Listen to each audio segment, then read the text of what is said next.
Rot in jail, Mum, while we spend every dollar of your fortune. My son Ethan's voice echoed through the courtroom as the officer snapped the handcuffs around my wrists. The metal was cold, so cold it felt like it burned my skin. But nothing compared to the searing pain in my chest as I saw my own child laughing at me, celebrating my conviction as if it were the best day of his life. Brittany was glued to his arm, wearing that victorious smile she had perfected over the last few months. She leaned in close and whispered something in his ear. Ethan burst into laughter again, louder this time, making sure I could hear him from where I stood, shackled like a common criminal. The judge banged his gavel, demanding order, but it didn't matter anymore. The sentence had been read. 3 years in federal prison for financial fraud and embezzlement. Crimes I never committed. Crimes they had fabricated with false documents, bought testimonies, and a performance so convincing even the judge had swallowed it whole. Ethan and Brittany rose from their seats. He draped his arm over her shoulders, and together they strode toward the courtroom doors, with the arrogance of those who have just won a war. Brittany turned back one last time to look at me, and what I saw in her eyes chilled my blood. It wasn't just satisfaction, it was pure contempt. To her, I was nothing more than an obstacle that had finally been removed from the path. They walked out to celebrate their success. I watched them pass through the double doors, hand in hand, laughing. They were probably already planning how to spend my money. A fancy dinner at a steakhouse. Champagne. Maybe a trip to the Hamptons. My fortune, built over decades of hard work and sacrifice, was now in the hands of two people who hadn't worked an honest day in their lives. The deputy tugged my arm, forcing me to stand. My knees protested. At 70 years old, every sudden movement is torture, but I forced myself to maintain composure. I wouldn't give them the pleasure of seeing me crumble. Not here. Not in front of all these strangers who had already judged me without knowing the truth. As I was dragged toward the side exit of the courthouse, I heard the murmurs of the crowd. Some looked at me with pity, others with disgust. An older woman who had been a friend of my late husband looked away when our eyes met. The shame was almost heavier than the handcuffs. The hallway to the processing area smelled of cheap disinfectant and desperation.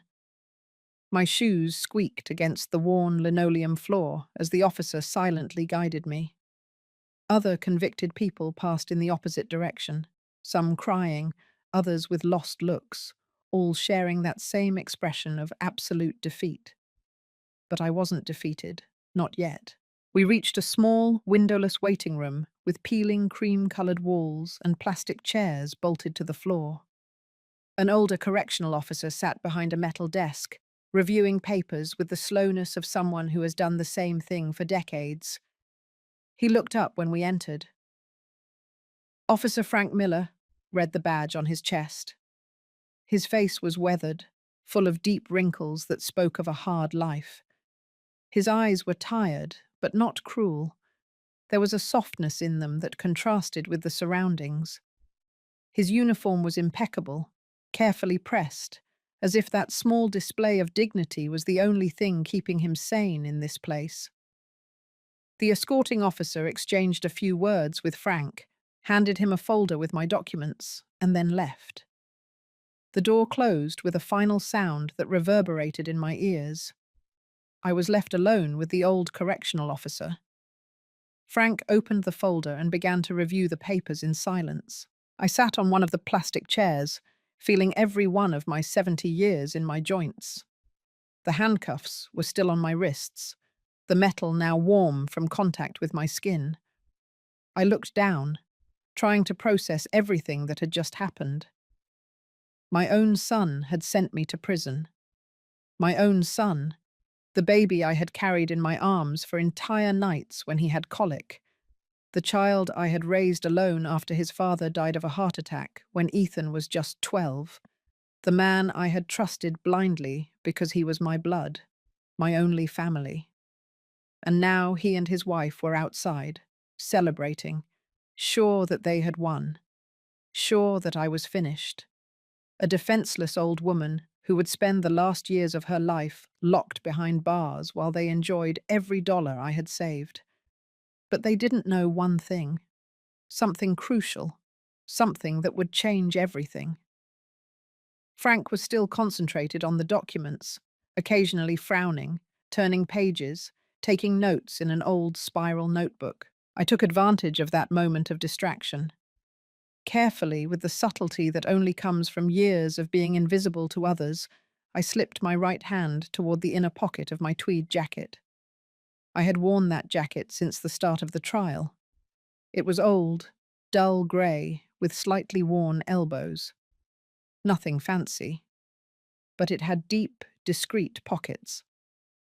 And in one of those pockets, folded into a perfect small square, was the paper I had prepared the night before in my temporary cell. The note. My last hope. My fingers trembled as I slowly pulled it out, millimeter by millimeter, making sure not to make any noise that would draw Frank's attention. The paper was warm from my body heat, slightly damp with nervous sweat. I held it between my fingers, feeling its insignificant weight, that was, at the same time, monumental. On that piece of paper torn from a cheap notebook was written a name, a phone number, and a promise that would change everything. Frank closed the folder and leaned back in his chair, which squeaked under his weight.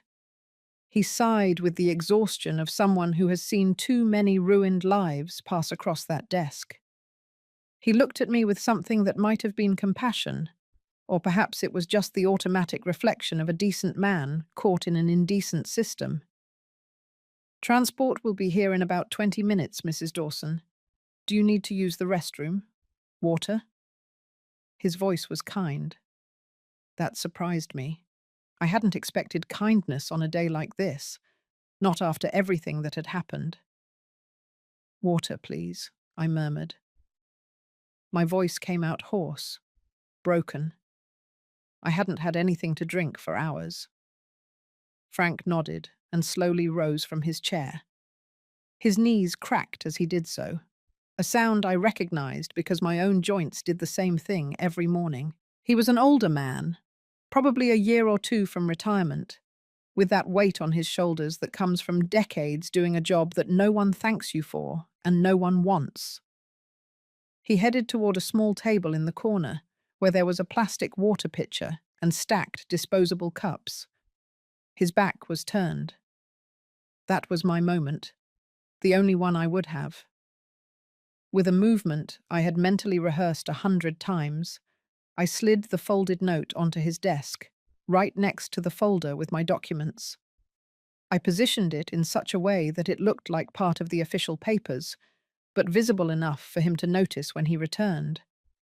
My heart was pounding so loudly I was sure Frank could hear it from where he was. My pulse hammered in my ears like war drums. The escorting officer was gone. Ethan and Brittany were outside, celebrating. And Frank still had his back to me, filling a cup with water that trembled slightly from the weight of his own tired hands. He returned with the cup and extended it to me. I took the cup with my handcuffed hands, the chains jingling slightly, grateful to have something to do with them, something that would hide the trembling I couldn't control. I drank slowly, even though every cell in my body screamed to swallow it all in one gulp. The water was lukewarm, with that plastic taste that cheap things have, but it was the most delicious thing I had tasted in days. Frank sat down again, and his gaze immediately fell on the note. I saw the exact moment he registered it. His eyes narrowed, confused. He remained still for a second, looking at the paper as if it had appeared by magic. Then, carefully as if it might explode, he picked it up between his fingers. I continued to drink water, pretending not to notice anything, but watching him out of the corner of my eye. Every muscle in my body was tense. Everything depended on this moment, on how he reacted, whether he believed me or thought I was a desperate old woman inventing fantasies. Frank slowly unfolded the note. His hands were large, rough, with scars and calluses that spoke of a youth spent working with them. I read every micro-expression on his face as his eyes scanned the words I had written with a trembling hand the night before. I saw his eyebrows arch. I saw his mouth open slightly, forming a small O of surprise. I saw the exact moment the confusion morphed into absolute shock. The note read, "My son does not know who my new husband is. Call Robert Sterling at this number. Tell him his wife has been arrested. In exchange for this help, you will receive a home and a new life for your family." Below it was a phone number written in black ink, each digit carefully traced so it was perfectly legible. Frank looked up at me. His eyes, previously tired and resigned, were now completely alert. There were questions in them. Hundreds of questions. But above all, there was disbelief. "Robert Sterling," he whispered, his voice trembling slightly. "The Robert Sterling?" I nodded once, slowly, holding his gaze without blinking. I needed him to see the truth in my eyes, to understand that it wasn't a joke, that it wasn't the delusion of a desperate convict seeking an impossible miracle. Frank's face visibly paled. He knew that name. Of course, he did. Everyone in this state knew that name. Robert Sterling wasn't just a successful businessman, he was a living empire. Construction, real estate, urban development, investments that moved millions of dollars every day, political connections that reached all the way to Washington, D.C. A man whose last name opened doors that for the rest of mortals remained closed and sealed forever. And that man, that titan of business who appeared on the covers of Forbes magazine, was my husband. Frank looked at the note again, then at me, then back at the note. His hands trembled slightly as he held that small piece of paper containing information that could change his life as much as mine. I saw his throat move as he swallowed. I saw his eyes moisten with something that wasn't exactly tears, but the weight of too many crushed hopes over too many years. "Ma'am," he finally murmured, his voice barely a whisper. "If this is true—" "It is true," I interrupted softly. "Every word." He folded the note carefully, almost reverently, and put it in his shirt pocket. Then he just sat there, processing, trying to understand how it was possible that Robert Sterling's wife was sitting in front of him, handcuffed, condemned to 3 years in prison by her own son. And I knew I needed to tell him something. Not everything, there wasn't time, but enough for him to understand, for him to know that this wasn't just about money or revenge. It was about justice. It was about the truth. "How did you get here?" Frank asked, and there was genuine sadness in his voice. How could he not know? How could he not protect you? I closed my eyes for a moment, letting the memories flow. I had met Robert 6 months ago. 6 months that had been the happiest of my life after years of absolute solitude. My first husband, Ethan's father, had died 15 years ago. A sudden heart attack that left me a widow at 55, with an adult son who barely visited me and a house too big, filled with silence. For all those years, I had resigned myself to loneliness. I had accepted that this was my life now, tending my garden, reading books, watching TV until I fell asleep on the couch. Occasionally, Ethan came to visit, always in a rush, always with excuses about work, about how busy he was. And then Brittany came along, and the visits became even scarcer. But 6 months ago, everything changed. I had gone to an art exhibition downtown. A friend had invited me, insisting I needed to get out more, socialize, live a little. And there, in front of a painting of sunflowers that reminded me of the garden my mother had when I was a child. I saw him, Robert Sterling. At first, I didn't know who he was. I just saw an elegant man with perfectly combed grey hair, an impeccable suit, looking at the same painting with an expression of melancholy that I recognized because it was the same one I felt. The melancholy of someone who has lost something precious and seeks to find it in the most unexpected places. We talked, first about the painting, then about art in general, then about our lives. I discovered that he was also a widower. His wife had died 3 years prior from cancer. He told me he came to that gallery every month because it was where he had taken his wife on their first date. I told him about my garden, about how the flowers were the only thing keeping me sane after so many lonely years. We saw each other again the following week, and then again, and again. Coffee turned into dinners. Dinners turned into walks in Central Park. And before I knew it, I had fallen in love like a teenager, feeling butterflies in my stomach every time my phone rang, and it was him. Robert was completely honest with me from the beginning. He told me who he was, what he did, how much money he had. But he asked for something in return: absolute discretion. He explained that there were people who hated him, unscrupulous competitors who wouldn't hesitate to use any personal information against him. He told me about threats he had received in the past, attempts at extortion, situations where the people he loved had become targets just for being close to him. And he asked me to keep our marriage a secret, at least for a while, until he could ensure I would be protected, until he could organize the necessary security, until everything was in order. I accepted without hesitation, because after so many lonely years, after so much silence, Robert had given me back something I thought was lost forever: the capacity to feel, to laugh, to wake up every morning with something to smile about. We got married in a private ceremony at his estate outside the city. Just the two of us, a justice of the peace, and two witnesses Robert had known for decades and trusted completely. It was simple, intimate, perfect. We exchanged simple rings that we wore hidden under our clothes. He kissed my forehead and promised me that soon we could live openly, that soon we wouldn't have to hide. But I made a mistake I now understood had been fatal. I didn't tell Ethan anything. I thought it would be temporary.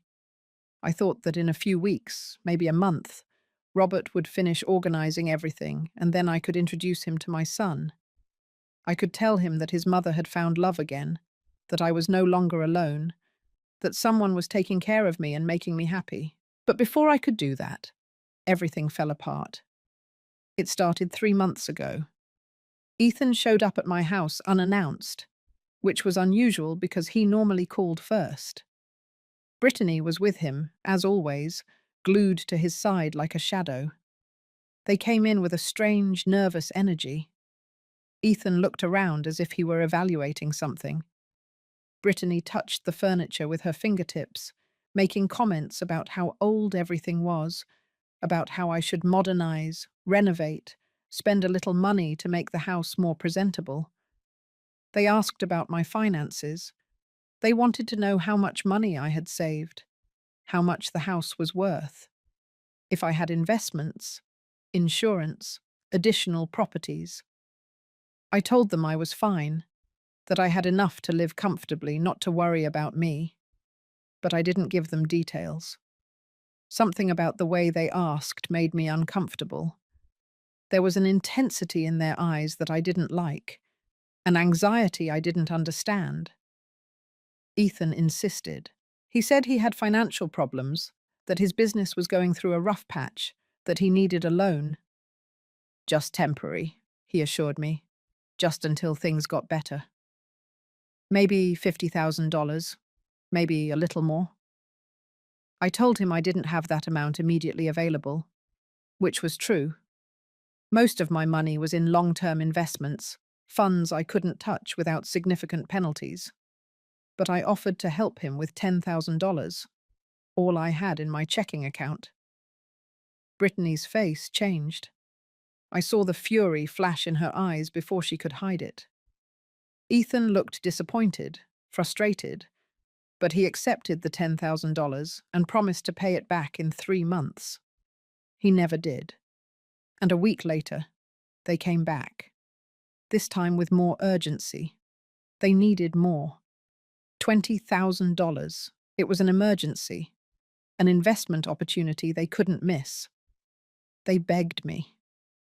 Ethan took my hands and looked at me with those eyes I had known since he was a baby, and I, God forgive me, gave in again.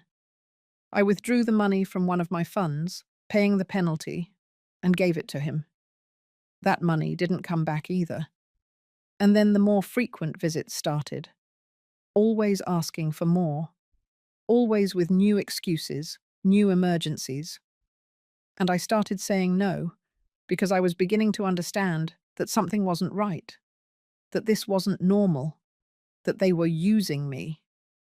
That's when everything changed. Ethan arrived one day with documents, contracts, papers filled with legal terms I didn't fully understand. He told me he needed me to sign them, that it was just a formality, a reorganization of family assets to protect me from taxes, from legal complications in case something happened to me. I told him I wanted a lawyer to review them first. And that's when I saw something in my son's eyes that I had never seen before.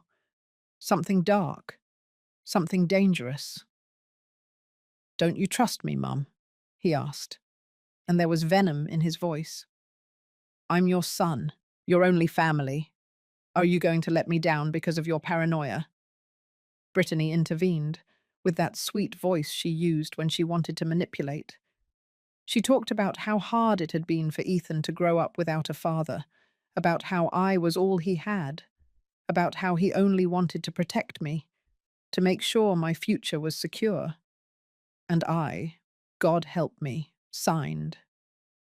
I signed because he was my son, because despite everything, despite the distance that had grown between us, despite the fact that Brittany had changed him in ways I didn't like, he was still my boy, the baby I had carried, the child I had raised alone after his father died.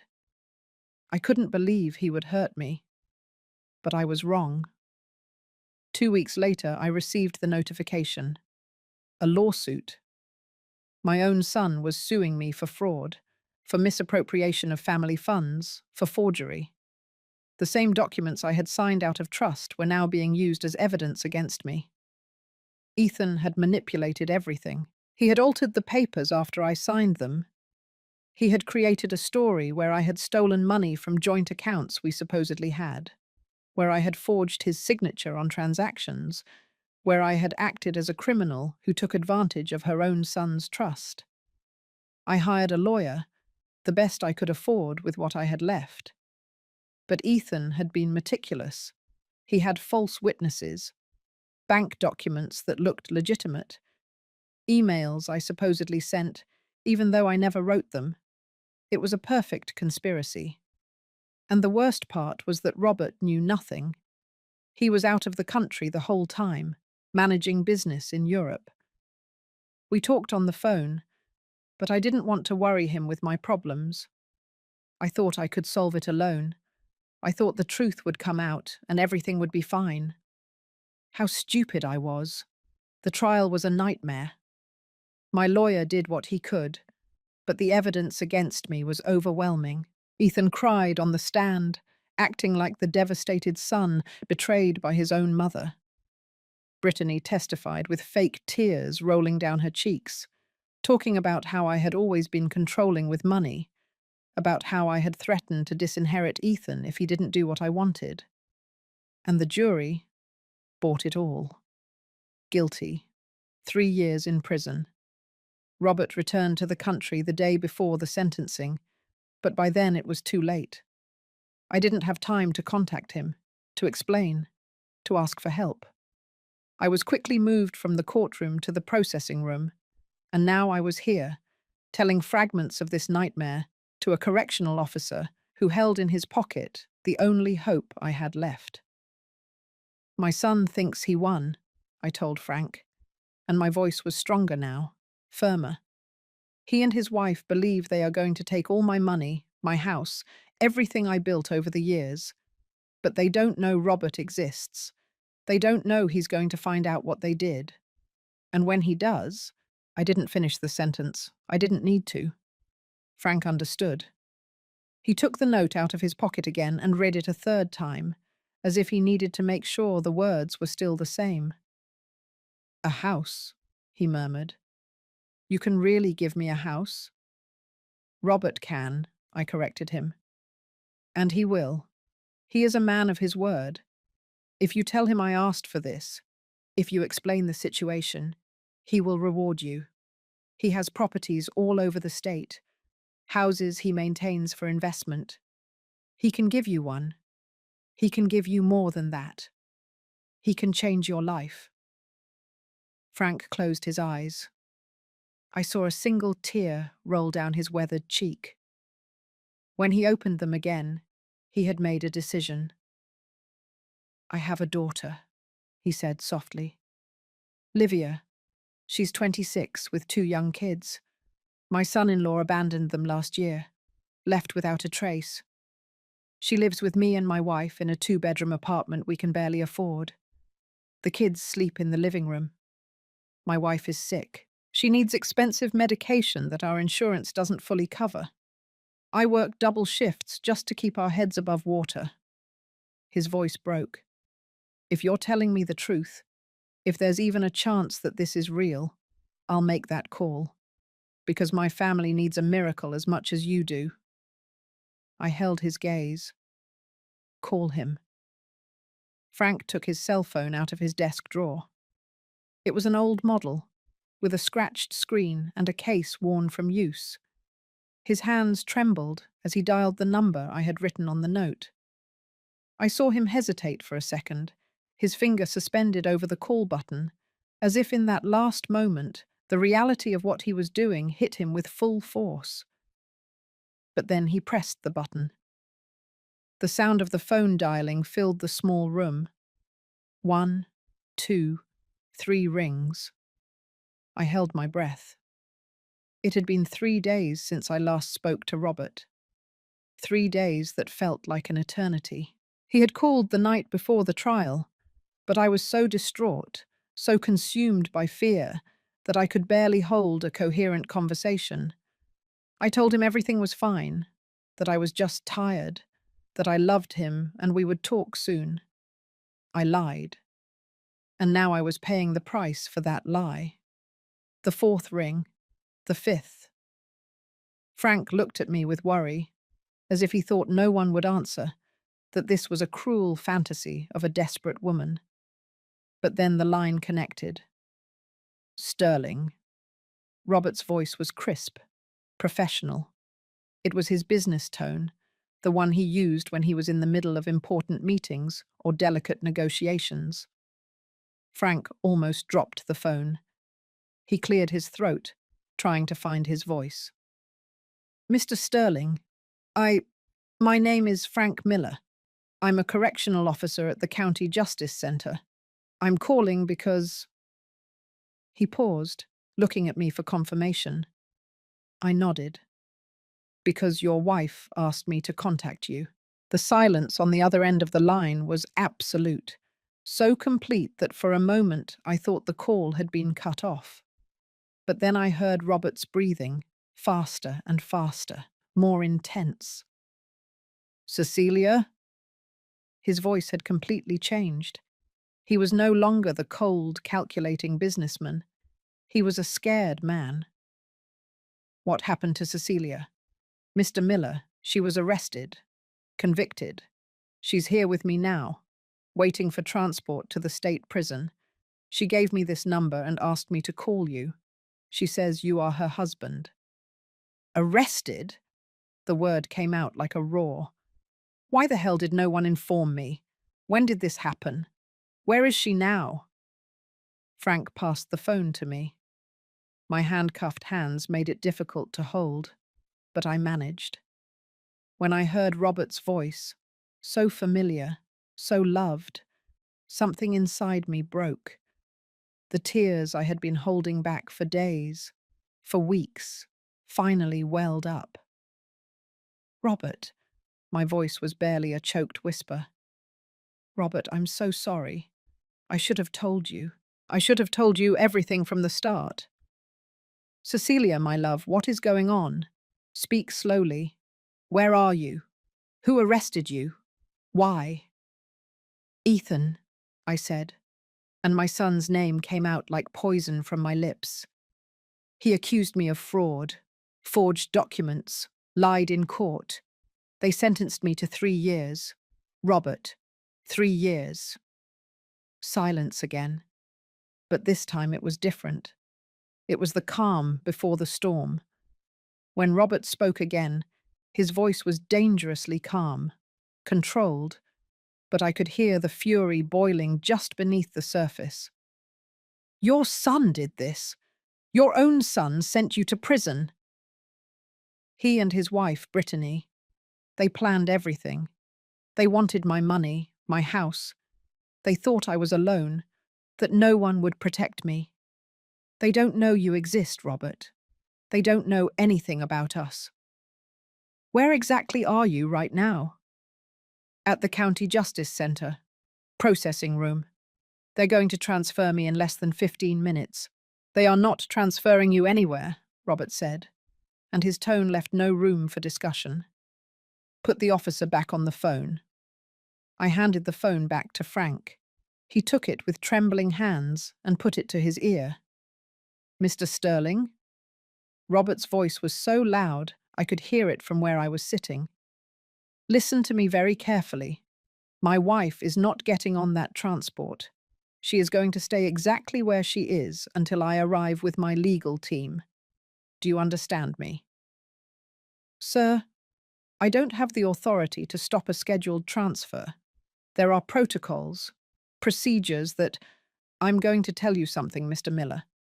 In less than 5 minutes, Judge Hamilton Richards is going to receive an emergency call requesting a temporary suspension of the sentence based on procedural irregularities.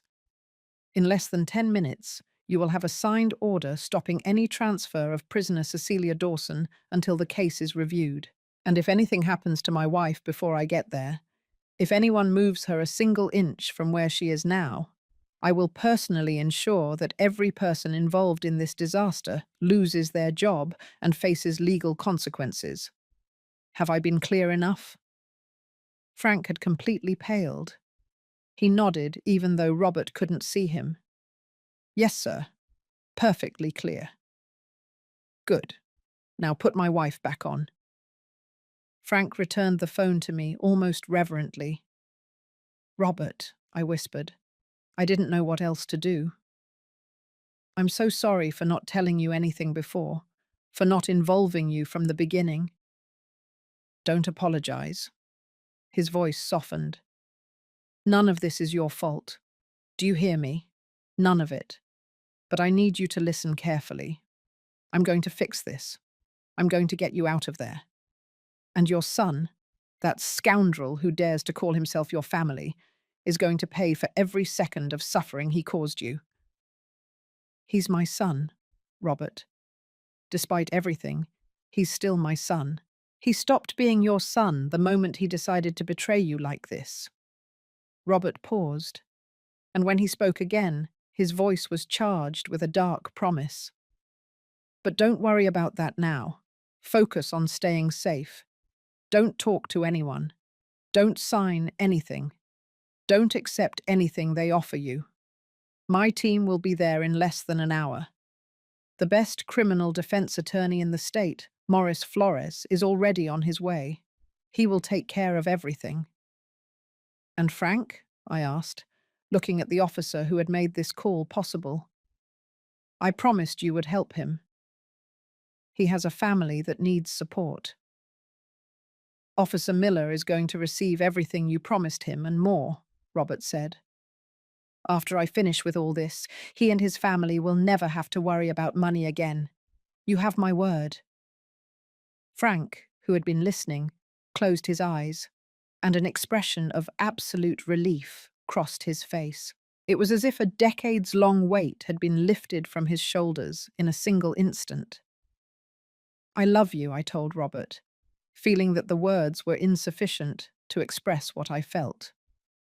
"Thank you for not abandoning me." "I would never abandon you," he replied. "We are a family now, Cecilia, and family protects itself. Stay there. Don't move. I'm coming." The call ended. I handed the phone back to Frank, and we sat in silence, processing what had just happened. The clock on the wall marked the passing of the minutes with a tick-tock that seemed unbearably slow. Every second was a torture of anticipation. 7 minutes later, the phone on Frank's desk rang. He answered immediately. "Miller," he said, and then his face transformed. "Yes, sir. Yes, understood. Immediately." He hung up and looked at me with a mixture of astonishment and disbelief. "Judge Richards just issued a temporary stay of your transfer. You have to stay here until your legal representation arrives." He was silent for a moment. "Mrs. Dawson, I don't know who you really are, but your husband just moved mountains in less than 10 minutes. I smiled for the first time in days, in weeks, because finally, after all the pain, all the betrayal, all the injustice, something was going right. Robert was coming.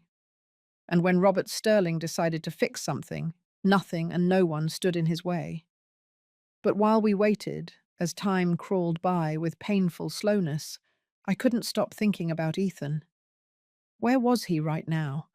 Probably at some expensive restaurant, toasting with champagne, laughing with Brittany about how easy it had been to fool me. They were probably already making plans about how to spend my money, about what to buy first, about how to divide the fortune they thought belonged to them. They had no idea of the storm heading their way. They had no idea that the most powerful man in the state was about to unleash all his power against them. They had no idea that they had made the biggest mistake of their lives by underestimating a 70-year-old woman who had survived widowhood, loneliness, and loss, only to find love again and marry a man who would move heaven and earth to protect what he loved. 40 minutes later, the processing room door burst open. A man entered like a hurricane. He was tall, about 50 years old, in a perfectly cut, dark suit and a leather briefcase that screamed money. His black hair was slicked back, his dark eyes were sharp and intelligent, and he walked with the confidence of someone who had never lost a case in his life. "Morris Flores," he introduced himself, extending his hand first to me and then to Frank. "I am Mrs. Dawson's lawyer, and we are leaving here right now." Behind him entered two assistants carrying more papers, more documents, everything necessary to begin dismantling the farce Ethan had built. And behind them, finally, entered Robert. My Robert.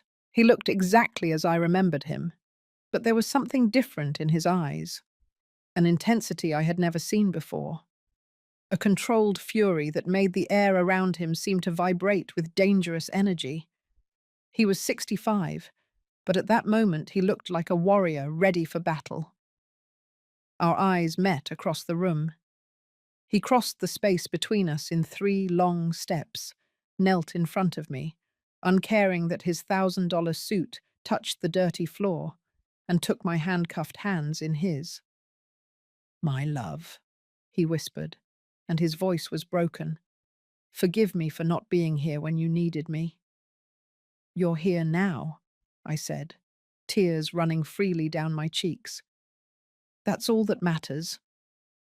Robert stood up and turned to Morris. "I want those handcuffs off her now. I want every document reviewed. I want every irregularity exposed. And I want the name of every person involved in this conspiracy against my wife." Morris smiled. It was the smile of a predator who had found its prey. "We are already on it, Mr. Sterling."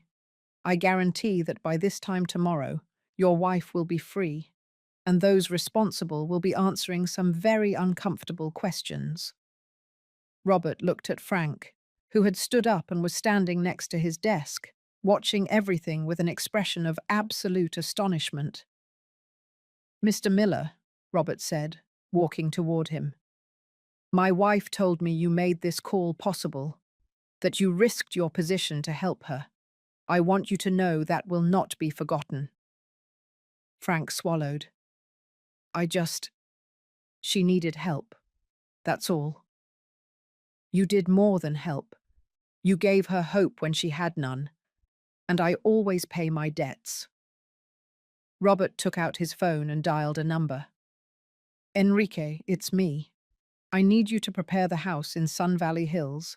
Yes, the 4-bedroom with the big yard. It's going to be for the Miller family. I want the deed ready for tomorrow, and make sure it is fully furnished and ready to move into immediately." Frank staggered. He had to grab the desk to keep from falling. "Mr. Sterling, I can't. That's too much." "It's not enough," Robert interrupted him. "But it's a start."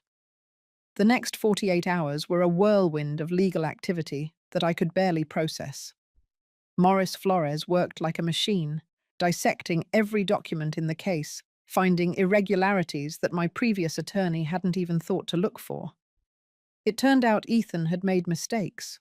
Small ones, but enough. Dates that didn't match, signatures that were slightly off, testimonies with inconsistencies that no one had questioned because everyone assumed a mother would never be betrayed in that way by her own son.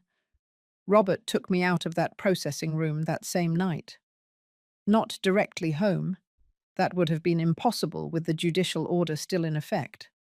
But to house arrest at one of his properties while the emergency appeal was processed. The house was a mansion on the outskirts of the city, surrounded by perfectly manicured gardens and a high wall that guaranteed absolute privacy. There was security at every corner. Men in dark suits and earpieces guarding every entrance, every exit. Robert was taking no chances. He explained that once Ethan found out what was happening, he might try anything to stop it. And Robert wanted to be prepared for any eventuality. That first night in the mansion, after the lawyers left and we were finally alone, Robert held me for hours. He didn't say much. He just held me while I cried years of pent-up pain. The pain of having been betrayed by my own blood. The pain of having been so blind, so trusting, so foolish. "You are not foolish," Robert said when I finally expressed those thoughts aloud. "You are a mother who loved her son. There is nothing foolish about that." "I loved him," I whispered against his chest. "God help me, I still love him. And that kills me. I know." Robert pulled me away slightly so he could look into my eyes. "And that's why we are going to do this the right way. Not for revenge, although God knows it's deserved, but for justice, for the truth, so everyone knows you did nothing wrong." The next morning, Morris arrived with news. He had found something big. One of the witnesses who had testified against me in the trial, an accountant who had supposedly reviewed my finances and found irregularities, was willing to talk, to tell the truth. Because it turned out Ethan hadn't paid him what he promised, and now the accountant was furious and scared of being dragged down too when everything unraveled. His name was William Perry, a nervous man in his 40s, looking like someone who hadn't slept well in weeks. Maurice brought him to the mansion that afternoon, accompanied by a notary and recording equipment. We were going to document every word. William could barely look me in the eyes as he sat in the living room that Robert had converted into a makeshift legal operations center. There were papers everywhere, open laptops, phones ringing constantly. It was as if an entire law firm had been transplanted into this house. "Mrs. Dawson," William began, his voice trembling. "I didn't know it would go this far. You have to believe me.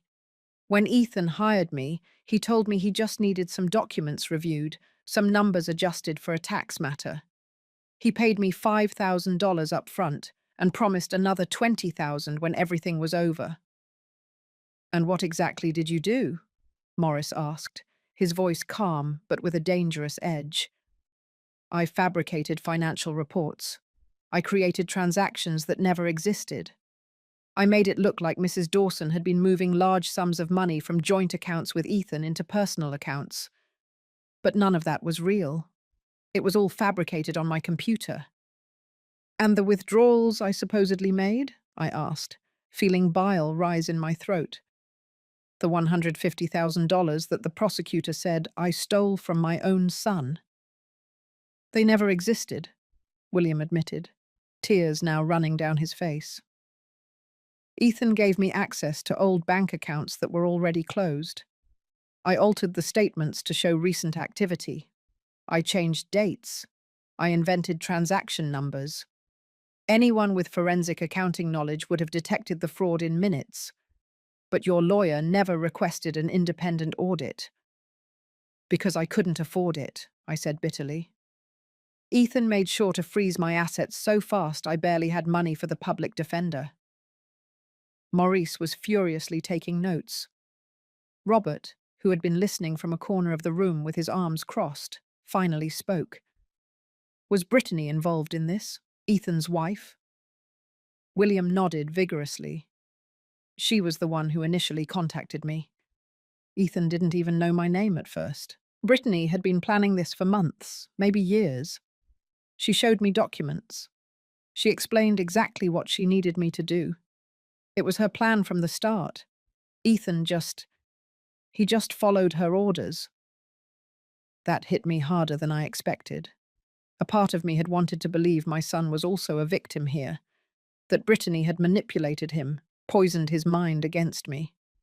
But hearing that he had actively participated, that he had followed her orders so willingly, was like a direct stab to the heart. "Why are you confessing this now?" Robert asked. "Why risk it?" "Because Ethan threatened me," William said, his voice breaking. "After the trial, when I went to collect the rest of my payment, he laughed in my face. He told me I would never see that money. And then he told me that if I talked to anyone about what I had done, he would make sure I was the only one who ended up in prison. That he had documents implicating me as the mastermind behind everything. That he was just an innocent victim I had tricked." "And those documents probably exist," Morris said. "Ethan is smarter than we thought. He created layers of protection for himself. But now we have this." Robert pointed to the camera that had recorded every word. "We have his confession. We have proof of criminal conspiracy. And with this, we can start tearing down everything they built." William's statement was just the beginning. Over the next few days, Maurice and his team worked tirelessly to track every move Ethan and Brittany had made in the last 6 months. They discovered new bank accounts opened right after my arrest. Large transfers scheduled to execute the day after I was sent to prison. They had even already contacted a real estate agent to put my house up for sale. My house. The place where I had raised Ethan, where his father had died, where every corner held a memory of 30 years of family life. And they were going to sell it without a second thought, without an ounce of remorse. But what shattered me the most was what we discovered a week after my temporary release. It turned out Ethan had a son from a previous marriage he had kept secret. An 8-year-old boy named Matthew who lived with his mother in another city. And Brittany, in her infinite cruelty, had been feeding that child lies about me. She had told Matthew that his grandmother was a criminal, a thief, a bad woman who had tried to steal his dad's money, that because of me, his dad couldn't send them as much money as before, that I was the reason he couldn't have the things he wanted. We discovered this when Matthew's mother, a woman named Tatiana Reynolds, contacted us directly. She had seen the news. Because yes, by this point the press had begun covering the story. Robert Sterling's wife, unjustly jailed by her own son, was the kind of scandal that sold papers. Tatiana came to see us, bringing Matthew with her. He was a beautiful boy, with Ethan's eyes, but with a sweetness on his face that my son had lost a long time ago. When he saw me, Matthew hid behind his mother, scared, as if I were a monster.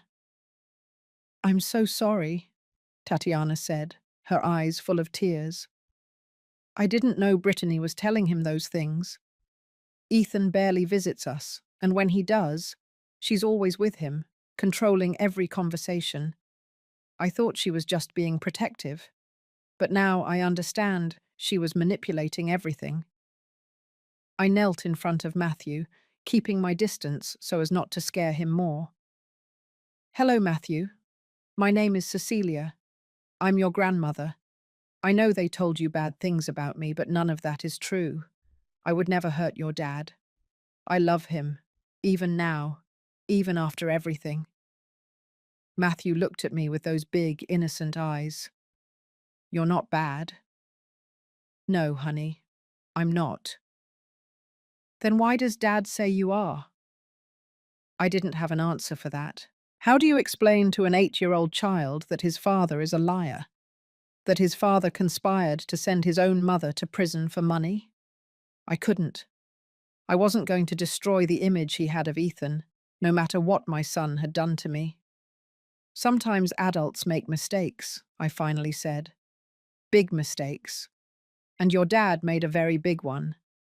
But that doesn't mean he doesn't love you." "Okay?" Matthew nodded slowly, still unsure but less scared. Tatiana put her hand on my shoulder, squeezing gently. "Ethan never told me you were so kind," she said. "He never talked about you at all. In fact, I understand why now." That night, after Tatiana and Matthew left, I sat with Robert in the mansion's garden. The sun was setting, painting the sky in oranges and pinks. It was beautiful, peaceful, completely at odds with the storm brewing inside me.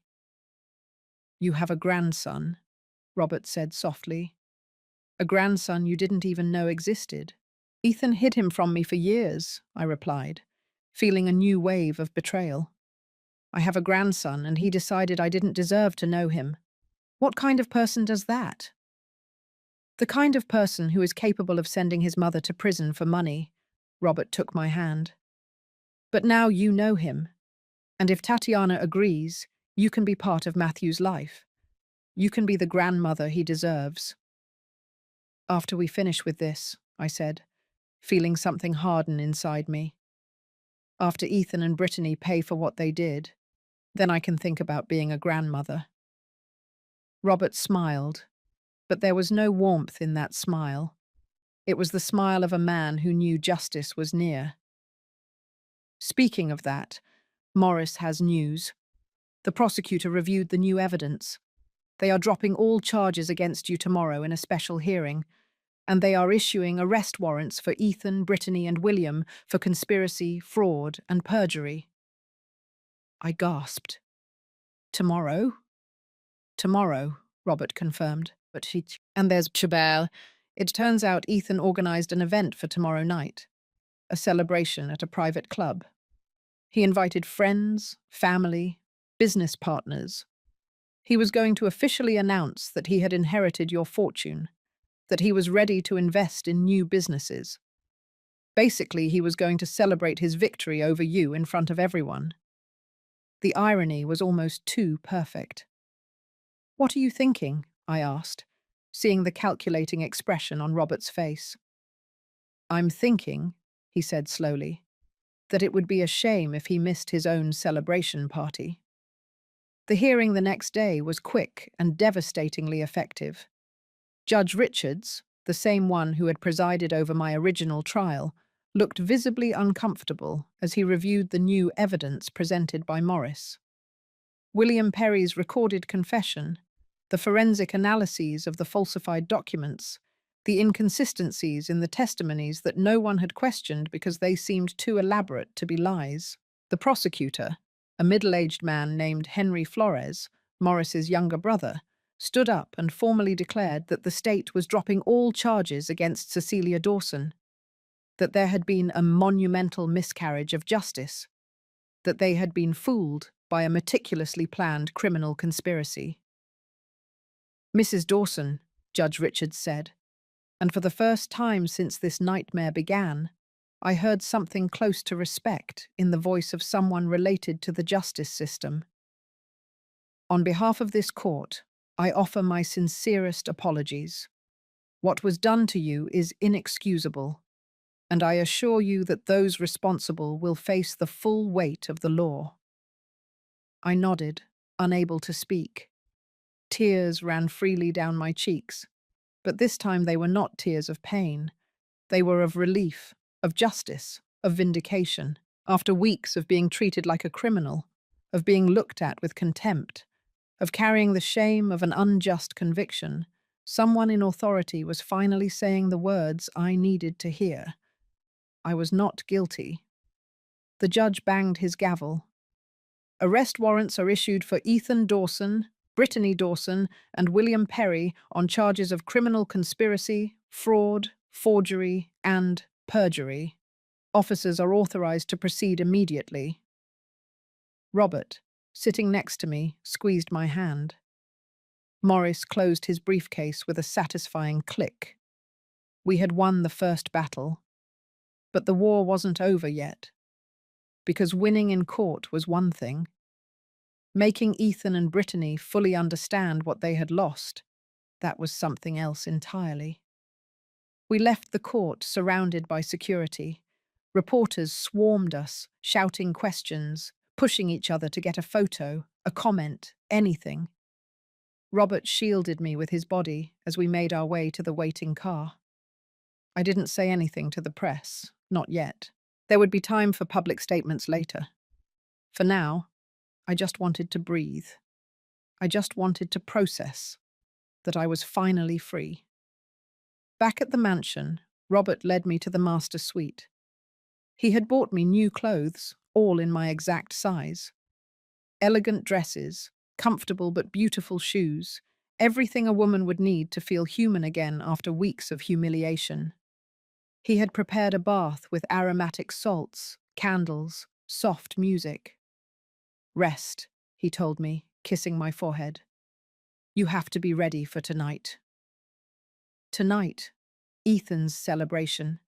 The event where he planned to boast of his victory, of the fortune he had stolen, of the bright future he thought awaited him. He had no idea that at that moment, arrest warrants with his name on them were being processed, that police officers were preparing to execute them, that his perfect world was about to crumble in front of everyone. Robert had arranged things so that the arrests would not take place until after the event. He wanted Ethan to have his imagined moment of glory. He wanted him to celebrate, to toast, to feel invincible. Because the fall would be much harder from that height, and I was going to be there to see it. I sank into the bath, letting the hot water relax muscles I had kept tense for too long. I closed my eyes and thought about everything that had happened. How I had gotten to this point. A 70-year-old woman who had lost everything only to discover she had more strength than she ever imagined, more resources, more allies, and a husband who would move heaven and earth to protect her. After the bath, I found a dress laid out on the bed. It was elegant, but not flashy. Deep burgundy, long-sleeved, falling just below the knees. Perfect for a woman my age, sophisticated without trying to look younger than I was. It was accompanied by a simple pearl necklace and low-heeled shoes I knew I could wear for hours without pain. I dressed slowly, taking my time. I carefully applied makeup, covering the marks of the past few weeks. The dark circles, the pallor, the traces of stress that had aged my face more than any calendar year could do. When I finished, I looked in the mirror and barely recognized the woman looking back. It was me, but transformed. I was no longer the broken, humiliated prisoner. I was Cecilia Sterling, wife of one of the most powerful men in the state, a woman who had faced betrayal and come out the other side, not just surviving, but ready for battle. Robert entered the room, already dressed in an impeccable suit. When he saw me, he stopped dead. "You are beautiful," he said, and there was genuine astonishment in his voice. "Absolutely beautiful." "I feel like a warrior preparing for battle," I admitted. "Well," Robert smiled, offering me his arm, "that is exactly what you are." The private club where Ethan had organized his celebration was in the heart of the city. It was an exclusive place, one of those where you need connections just to get a reservation. Of course, Robert was a founding member. He had invested in the place when it opened 10 years ago, which meant we had full access, no questions asked, no problems. We arrived just as the event was at its peak. Cars were lined up at the entrance, valets rushing back and forth. Well-dressed people were coming and going, laughing, drinking champagne even before entering the building. It was the kind of scene that screamed success, money, celebration. Robert instructed the chauffeur to park in a discreet location where we could see the entrance but not be easily seen ourselves. He wanted to know exactly who was inside before making our grand entrance. He wanted the perfect moment. "Are you sure you want to do this?" Robert asked, taking my hand. "We can still leave. Let the police handle everything. You don't have to face him this way." I looked toward the building, toward the bright lights, toward the laughter I could hear even from here. Somewhere in there was Ethan, my son, the child I had carried, fed, raised, the man who had betrayed me in the cruelest way possible. "I need to do this," I said firmly. "I need him to see me. I need him to know he didn't win, that he was never going to win." Robert nodded. He knew there was no changing my mind. He took out his phone and sent a quick message. Seconds later, he received a reply. "Maurice is inside," he reported. "Says Ethan is in the center of everything, showing off. Brittany is by his side, wearing a dress that probably cost what most people earn in a month. They are serving $500 a bottle champagne. Your money, of course."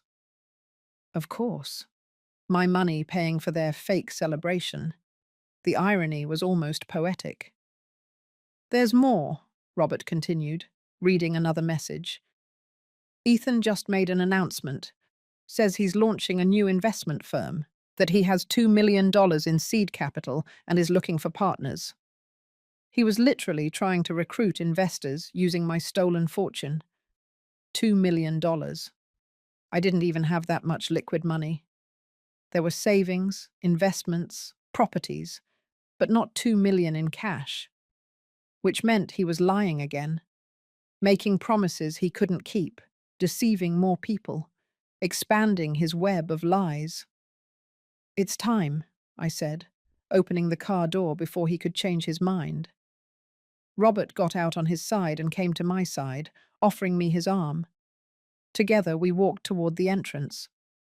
The valet immediately recognized us, his eyes widening in surprise. "Mr. Sterling, Mrs. Sterling, good evening. We didn't know you were attending this event." "It's a surprise," Robert said, with a smile that didn't reach his eyes. "We prefer it to remain that way for the moment."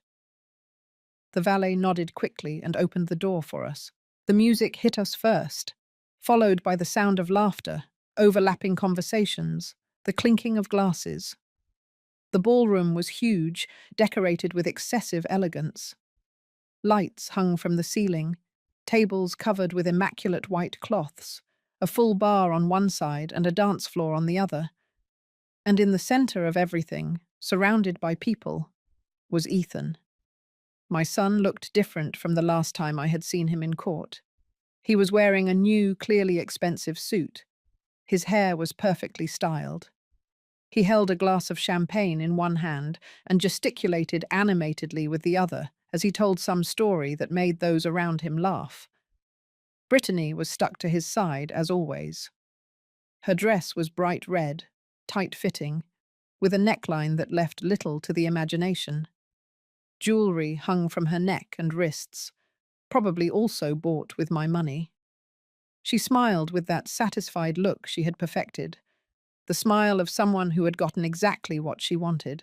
We stood at the entrance, observing. No one had noticed us yet. Everyone's attention was focused on Ethan, on his celebration, on his moment of glory. Morris appeared by our side, emerging from the crowd. "Everything is ready," he whispered. "The police are outside, waiting for the signal. The moment you say the word, they come in and make the arrests." "Not yet," I replied. "I want him to see me first." Robert guided me further into the room. Some guests began to notice our presence. I saw their expressions change from confusion to recognition to absolute shock. Whispers began to spread like fire. "Robert Sterling is here, and the woman next to him, the woman who was supposed to be in prison, is also here." The murmuring grew louder. More people turned to look at us. Conversations stopped mid-sentence. And finally, inevitably, Ethan felt the change in the atmosphere. He stopped talking and looked around, trying to understand what had captured everyone's attention. His eyes met mine across the room. I saw the exact moment his brain processed what he was seeing. I saw the color drain from his face. I saw the champagne glass almost fall from his hand. I saw his mouth open in a small O of shock and disbelief. Brittany followed his gaze, and when she saw me, her face transformed into a mask of pure horror. The music was still playing, but now no one was dancing. Everyone was looking at us, at me, standing at the entrance in my elegant dress and my recovered composure. At Robert, by my side, with his imposing presence filling the room. And at Ethan and Brittany, in the center of everything, looking as if they had just seen a ghost. Because to them, that was exactly what I was. A ghost from the past they had tried to bury. A woman who was supposed to be locked up, defeated, destroyed. And instead, here I was. Free, powerful, and accompanied by the most influential man in the state. Ethan put his glass down on the nearest table with trembling hands. Brittany clung to his arm, her knuckles white from the force of her grip. I saw them exchange quick glances, panic growing on both their faces as they tried to understand how this was possible, what had gone wrong, how their perfect plan had failed. I started walking toward them. Robert stayed by my side, his presence a silent promise of protection. Morris followed a few steps behind. The crowd parted as we walked, creating a path directly to the center of the room, toward my son and his wife. The steps seemed eternal. Each one was a declaration. Each one said, "I survived." Each one said, "You didn't win." Each one said, "It's your turn to fall." We finally arrived in front of them. Ethan opened his mouth, tried to say something, but no sound came out. Brittany looked at him desperately, as if hoping he would fix this somehow, that he would find the magic words that would make this nightmare disappear. The silence in the room was absolute now. Even the music had been stopped by someone. All eyes were on us, waiting, wondering what would come next. "Hello, Ethan," I finally said, my voice calm, controlled, stronger than I had felt in years. "What a nice celebration. Too bad it won't end the way you expected." Ethan finally found his voice, although it came out trembling and broken. "Mom, what are you doing here? You were supposed to—" "You shouldn't be in prison," I finished for him. "Yes, I know. I was supposed to be locked up for 3 years while you and your charming wife enjoyed my money, while you celebrated your victory, while you erased me from your lives as if I had never existed. Brittany tried to regain her composure. She straightened her shoulders, lifted her chin, trying to project that false confidence she used as armor. I don't know what you're talking about. This is a private event. You weren't invited. You should leave before we call security. Robert let out a short, humorless laugh. Security? Please try it. This club is 40% owned by me. The security here answers to me before anyone else. Brittany's face paled further. Her eyes darted back and forth, looking for an exit, a way to escape this situation she clearly hadn't anticipated. Who the hell are you? Ethan demanded, looking at Robert with a mixture of fear and defiance. What do you have to do with all this? I am Robert Sterling, my husband said, and I saw recognition hit Ethan like a physical punch. And I'm your mother's husband, the man you never bothered to ask about, the man whose existence would have made you reconsider every one of your stupid plans. The murmurs in the room turned into audible exclamations. Everyone knew Robert Sterling's name. Everyone knew what that meant. And now everyone understood that Ethan Dawson had made the biggest mistake of his life by betraying that man's wife. It's not possible, Ethan whispered, but his voice lacked conviction. You're not married. You never said anything about starting over after years of widowhood. You're right. I didn't tell you, I interrupted. Because you barely visited me, Ethan. Because when you did, you only came to ask for money. Because you stopped being my son long before you decided to send me to prison. The tears threatened to fall, but I forced myself to hold them back. Not here, not in front of him. I had already cried enough for this man who was once my baby. Morris stepped forward, taking out his phone.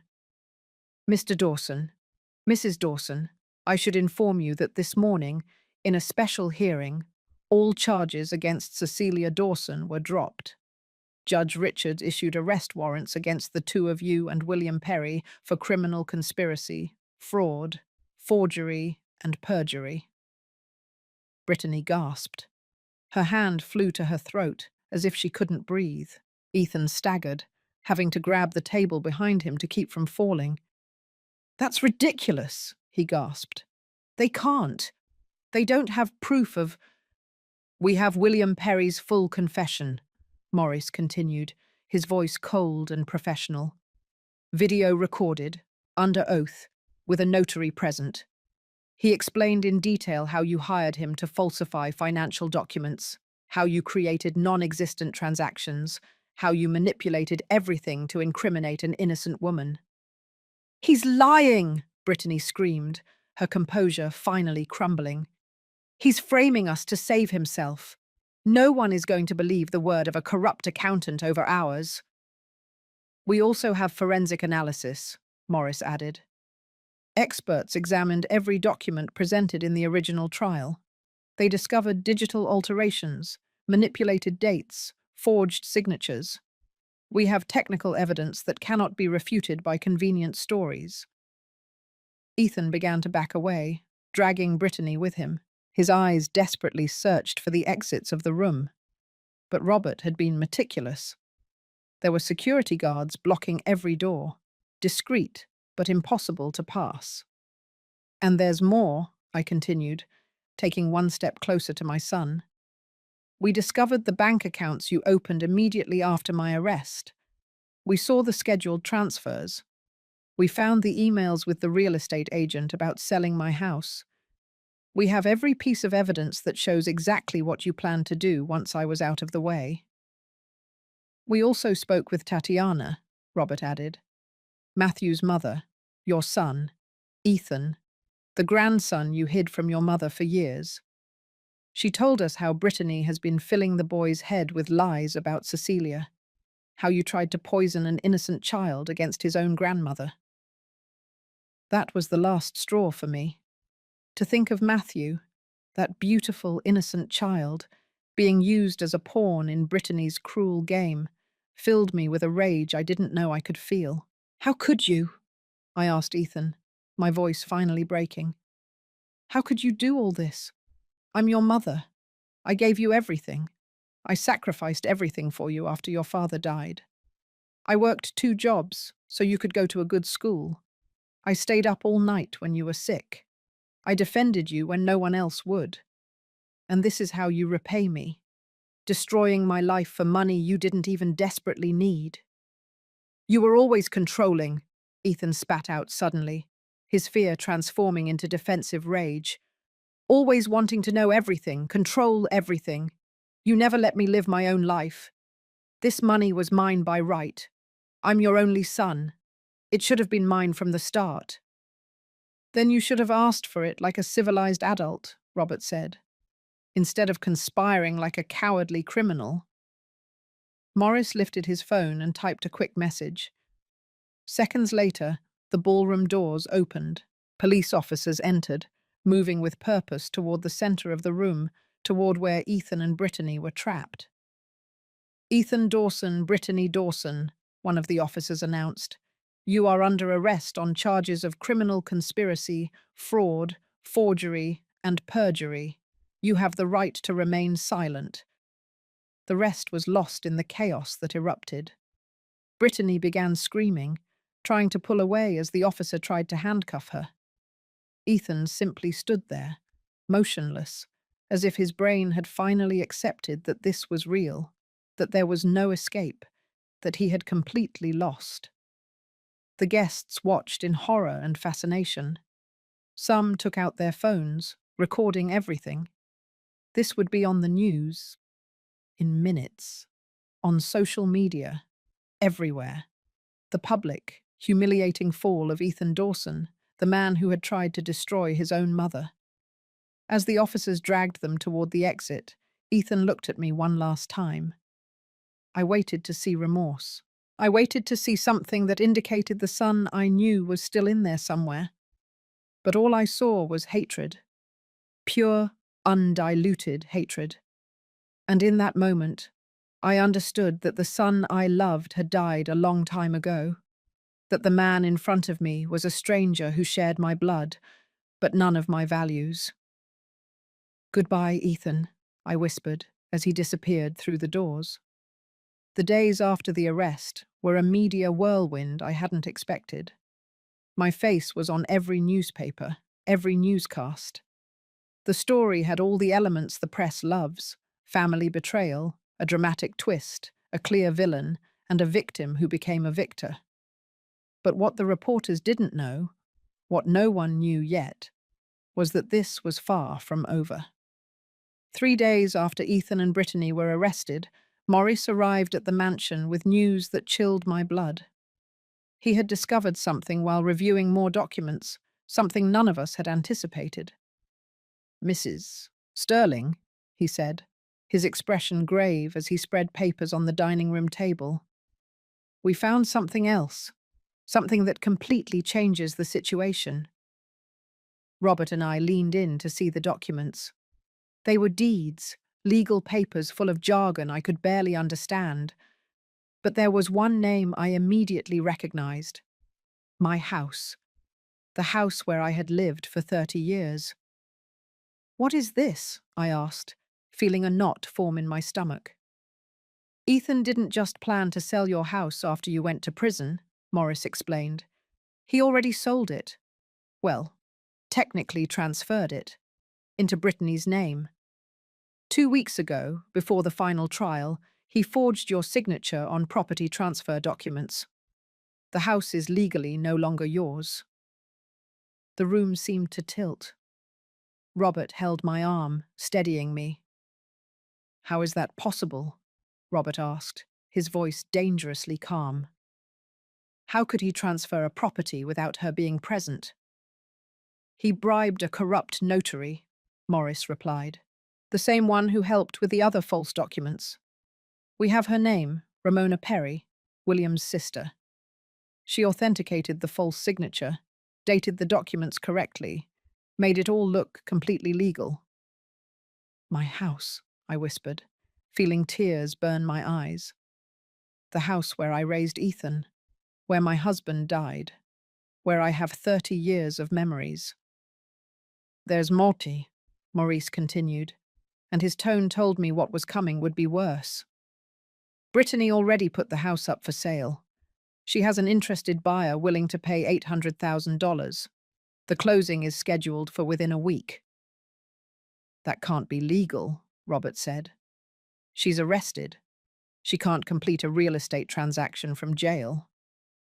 She posted bail this morning, Morris informed us. $500,000. We don't know where she got the money, but she got out 3 hours ago. Ethan is still inside because his bail is higher, $1 million, and apparently they don't have access to that amount. Where did Brittany get $500,000? I asked. I thought they had frozen all accounts related to the case. Maurice exchanged a look with Robert before answering. We believe she has an accomplice we haven't identified yet. Someone with significant resources who is helping her from the shadows. We are investigating, but so far we have no concrete evidence. The idea that there was someone else involved, someone who was still helping Brittany even after everything had been exposed, filled me with a fear I hadn't felt even during the trial. Because if there was someone else, someone with enough money and power to pay a $500,000 bail without a second thought, then this was much bigger than we had imagined. I need to get my house back, I said firmly. They can't keep it. Not after everything else. We are already working on it, Morris assured me. We filed an emergency lawsuit this morning to nullify the property transfer based on forgery. But legal processes take time. And in the meantime, Brittany is technically the legal owner of the property. She can sell it before we manage to stop her. Then we will stop her another way, Robert said, pulling out his phone. If she wants to play dirty, we're going to show her what playing dirty really is. I spent the next few hours listening to Robert make calls. He contacted judges, lawyers, private investigators, people whose power and influence were evident in the way they responded immediately to his requests. It was like watching a master in his element, moving pieces on a chessboard I could barely comprehend. That evening, Morris returned with a team of investigators. They had been following Brittany since she was released on bail. And what they discovered was worse than any of us had imagined. She went directly to her home, reported one of the investigators, a man named Frank, the same correctional officer who had made the initial call to Robert. But she wasn't alone. There was a man waiting for her. We identified him as Richard Reynolds, Tatiana's ex-husband. Matthew's father, the man who abandoned his family, Robert asked, his voice filled with disgust. He's the accomplice. It seems he never actually left, Frank explained. We've been tracking his finances. He has an offshore account with over $3 million, money he apparently earned in illegal businesses over the last 5 years. And it turns out he met Brittany 2 years ago, long before she married Ethan. She saw an opportunity in your family, seduced Ethan specifically to get close to your money. The room fell silent as we processed this information. Brittany had been planning this for years. She had met Richard, had seen an opportunity in my family, had seduced Ethan specifically to get close to my money. Everything had been calculated, meticulous, malicious from the start. Then Ethan was also a victim, I murmured, feeling a strange mixture of rage and pity for my son. She used him from the beginning. That doesn't excuse him, Robert said firmly. He chose to go along with the plan. He chose to betray you. Victim or not, he has to pay for his actions. There's more, Frank continued. We overheard part of their conversation. Brittany and Richard are planning to flee the country. They have tickets bought for tomorrow night to Brazil. They plan to sell the house quickly, take the money, and disappear before the legal system can reach them. Not if we stop them first, Robert said. Frank, I need you to keep monitoring them. Every move, every call, every person they talk to. Morris, prepare a court order to block any sale of the property and contact immigration. I want their names on every watch list at every airport, every border. They are not leaving this country. The operation was put into motion with an efficiency that left me astonished. Robert had resources I had never imagined. People in key positions who owed him favors, who respected his name, who would act without asking why. Within hours, we had 24-hour surveillance on my house, court orders being processed, and alerts at every exit point in the country. But I wanted more. It wasn't enough to stop them legally. I needed to face them. I needed them to know I had discovered them, that their plan had failed again, that they were never going to win. I want to go there, I told Robert that night. To my house. I want to see it one last time before all this ends. Robert looked at me with concern. It's dangerous, if Brittany knows you're there. Let her know, I interrupted. I want her to know. I want to look her in the eye and tell her exactly what I think of her, of everything she did, of how she destroyed my family. Robert sighed, but he understood. He knew that need for closure, for a final confrontation. Then we will go together, he said, but with complete security. I won't risk your life for a moment of satisfaction. Deal. We arrived at my house at dusk. The place that had been my home for 30 years looked different now, almost strange, as if it no longer belonged to me. The lights were on inside, and I could see shadows moving behind the curtains. Brittany was inside, probably packing, preparing for her planned escape. Robert had insisted on bringing security. 2 cars with guards followed us at a safe distance. Frank was in one of them, monitoring every move. We had constant communication with Morris, who was ready to intervene legally at any moment. Are you sure about this? Robert asked once more as we approached the front door. We can still turn back. I'm sure, I replied, even though my heart was pounding so loudly I felt it might jump out of my chest. I used my key, the same one I had used for decades, wondering if Brittany had been careless enough not to change the locks. The door opened with a soft click. We entered the foyer, and the familiar scent of my home hit me with a wave of nostalgia so strong I had to stop for a moment to regain my composure. But something was wrong, very wrong. The house was almost empty. The furniture I had bought so carefully over the years, the photographs on the walls, the memories of a lifetime, everything was gone. Only the largest pieces remained, the ones that would be difficult to move quickly. My God, I whispered, walking into the living room. They took everything, everything of value. Robert squeezed my hand, his face hardened with rage. We continued on, passing through rooms that had been systematically emptied. My bedroom, where I had slept next to my late husband for years, was completely stripped. They had even taken the curtains. Voices came from the kitchen. One was definitely Brittany. The other was male, deep, probably Richard Reynolds. We approached quietly, staying out of sight as we listened. Are you sure the buyer is going to close tomorrow? Richard was asking. We can't risk this being delayed any longer. She confirmed this morning, Brittany replied, her voice full of satisfaction. $800,000 transferred directly to my offshore account. By this time tomorrow, we'll be on the plane with over $2 million between the house and what we took from the old woman's accounts before they froze them.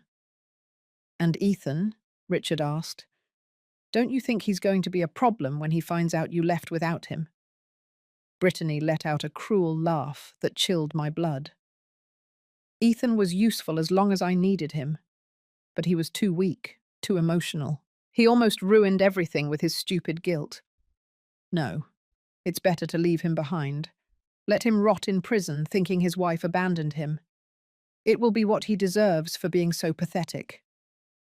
I had heard enough. I walked into the kitchen with Robert right behind me. Brittany was standing by the table, surrounded by boxes. Richard was on the other side, a large man with a hard expression who looked at me with surprise when we appeared. "Hello, Brittany," I said, keeping my voice firm, even though I was trembling inside.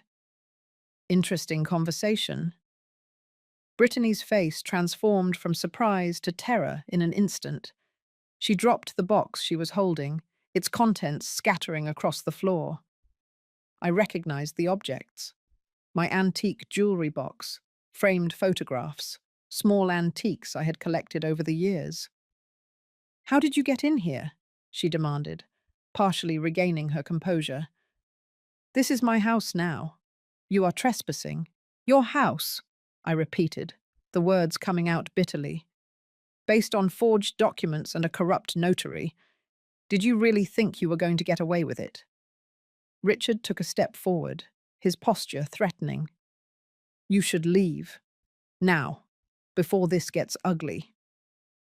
Robert moved to partially block me, his voice cold as ice.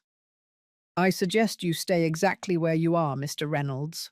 We have security personnel surrounding this house, and they are all waiting for my signal. One wrong move, and this will end very badly for you." As if to emphasize the point, Frank appeared at the back kitchen door, followed by 2 security guards. Richard looked around, calculating his options, and apparently decided he had none. "We also have your tickets to Brazil," I continued, taking out my phone and showing her the screen with the confirmation of their flights. "And your offshore accounts. The $3 million you thought no one could track. Everything is being frozen right now by court order." The color drained from Brittany's face.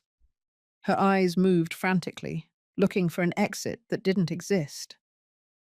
"You can't prove any of this," she said weakly. "They are just accusations without evidence."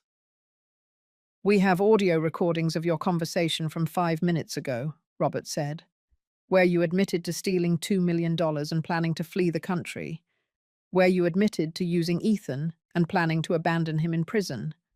I think that counts as sufficient evidence."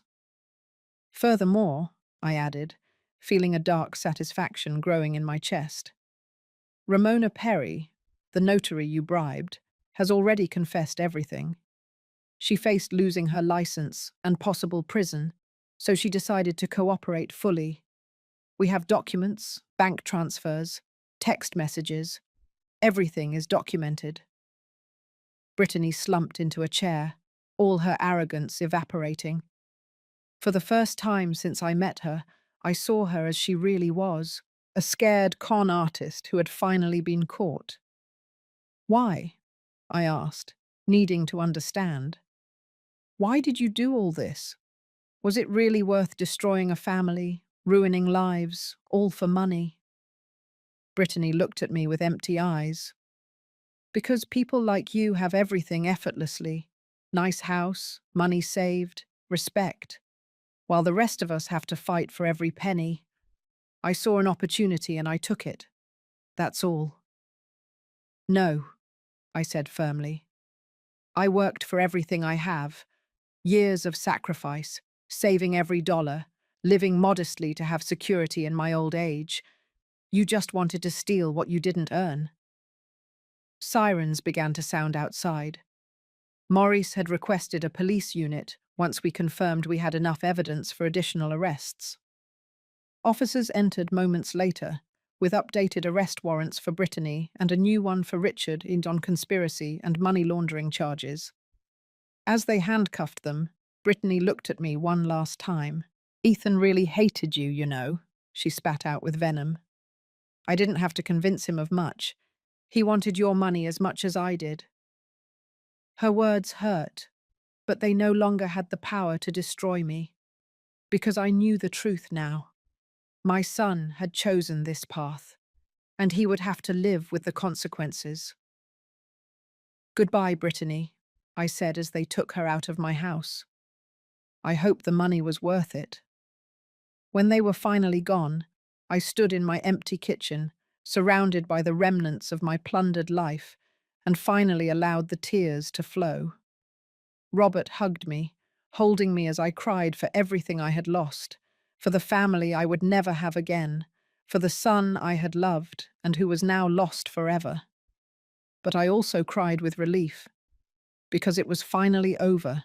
The nightmare was finally over. 6 months later, I was standing in the garden of my completely restored house. Robert had insisted on hiring the best restorers, decorators, and artisans to return my home to its original glory. Every piece of furniture Brittany had stolen had been replaced by something even more beautiful. The walls had been repainted, the floors polished until they shone. It was as if the house had been purified of all the darkness that had occurred within it. But the most important thing was who was with me in that garden. Matthew was running between the flowers I had planted especially for him, his laughter filling the air with a music I didn't know how much I had needed to hear. Tatiana was sitting on a patio chair, watching her son with a peaceful smile. She had finally found stability, a good job, and most importantly, she had completely removed Matthew from his father's toxic influence. Because Richard Reynolds was in prison, sentenced to 15 years for conspiracy, fraud, and money laundering, Brittany was serving 12 years in a federal prison, all her assets confiscated, all her accounts emptied to pay restitution. And Ethan, my son, was serving 8 years for his role in the conspiracy. The judge had been more lenient with Ethan than with the others, recognizing that he had been manipulated to some extent by Brittany, but he still had to pay for his actions. For the signatures he forged, for the documents he knowingly presented as false, for betraying his own mother in the cruelest way possible.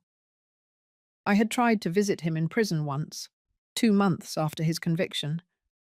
I thought that maybe, after everything that had happened, we could start some kind of healing process. But when I arrived at the visiting room and saw his face through the glass, all I found was bitterness and resentment. "You came to gloat," he had said through the visiting room phone, "to show me how well you're doing while I rot here." "I came to see if there was still anything left of the son I raised," I replied calmly. "But I see there isn't." "That son died when you decided to marry your millionaire and keep it a secret," he spat. "If you had told me the truth from the start, none of this would have happened." "None of this would have happened if you hadn't decided to rob me and send me to prison," I corrected him. "You made those decisions, Ethan. No one else." He didn't respond. He just looked at me with pure hatred. And in that moment, I understood that there was no redemption here, no mutual forgiveness or reconciliation. My son was gone, replaced by this bitter stranger who blamed everyone but himself. I got up to leave, but before hanging up the phone, I said one last thing. "Despite everything, I wish you peace, Ethan. I hope one day you find a way to forgive yourself, because I have already forgiven you. Not for you, but for me. To be able to move on with my life without carrying this weight." I didn't wait for his response. I just left, and I hadn't been back since. But today, in this garden full of life and light, with my grandson laughing and my new family around me, I finally felt that I had closed that painful chapter. Robert came out of the house carrying a tray with fresh lemonade and cookies we had baked together that morning. "Grandma, Grandma, look what I found," Matthew shouted, running toward me with a ladybug in his small hand. "Can I keep it?" "Ladybugs need to be free, honey," I told him, kneeling down to his level. "But you can watch her for a moment and then let her go so she can return to her family." Matthew nodded seriously, studying the insect with fascination. Tatiana came closer and put her hand on my shoulder. "Thank you for everything you've done for us," she said softly. "Not just the financial support, although that has been incredible, but for giving Matthew a real grandmother." someone who loves him unconditionally. The pleasure is entirely mine, I replied sincerely. Matthew has given me a purpose I didn't know I needed. Robert sat next to me on the garden bench, putting his arm around my shoulders. What are you thinking about? He asked. How strange life is, I said. 6 months ago, I was in a processing room, handcuffed, believing my life was over. And now I'm here, surrounded by people who truly love me, in a house that is truly mine, with a future I never imagined possible. And with a husband who would do anything for you, Robert added with a smile. Yes, I smiled back, with a husband who moved heaven and earth to save me. Frank Miller, the correctional officer who had made all this possible, was also thriving. Robert had kept his promise. Frank and his family now lived in a beautiful house in Sun Valley Hills, completely paid off. His wife Joan had received the medical treatment she needed. His daughter Livia had gotten a good job at one of Robert's companies, and his grandchildren had their own room for the first time in their lives. Frank came to visit us occasionally, always shy, always grateful, still unable to fully believe that a simple act of kindness had transformed his life that way. I just made a call, he always said. You did more than that, Frank, I replied. You gave me hope when I had none, and that is priceless. As the sun began to set over the garden, Matthew finally released his ladybug and ran to sit on my lap. Robert took my hand.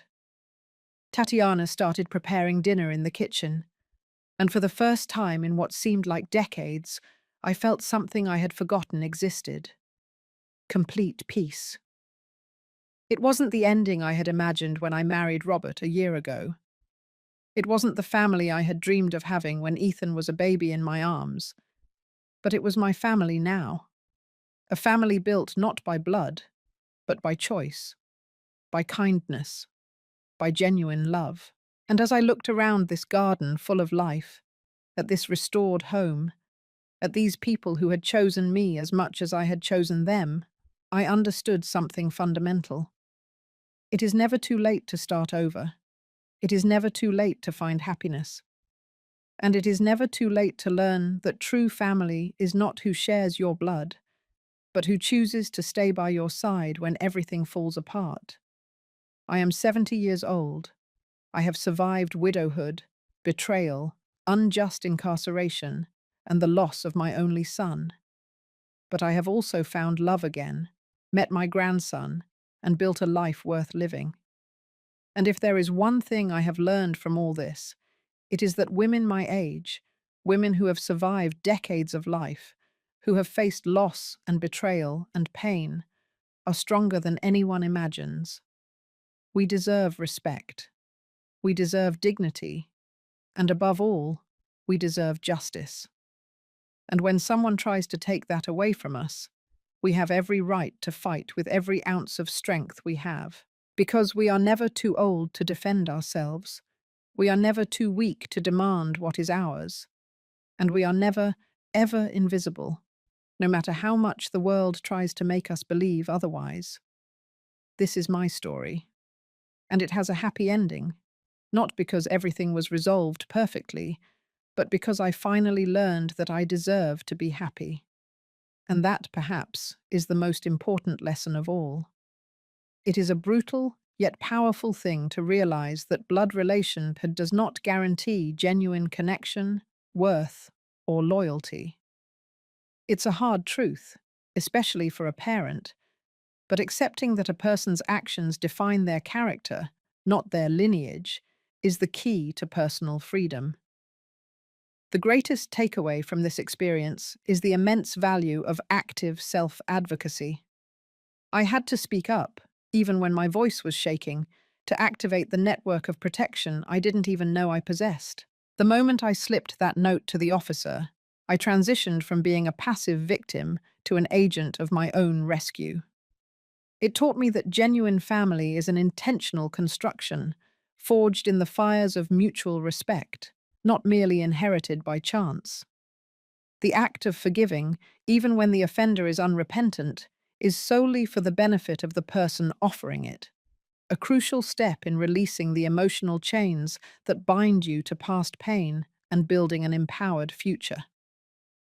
True recovery is about reclaiming your narrative, finding joy and purpose in unexpected new beginnings, and realizing that your life is defined by the quality of the relationships you choose to cultivate rather than the ones that abandoned you.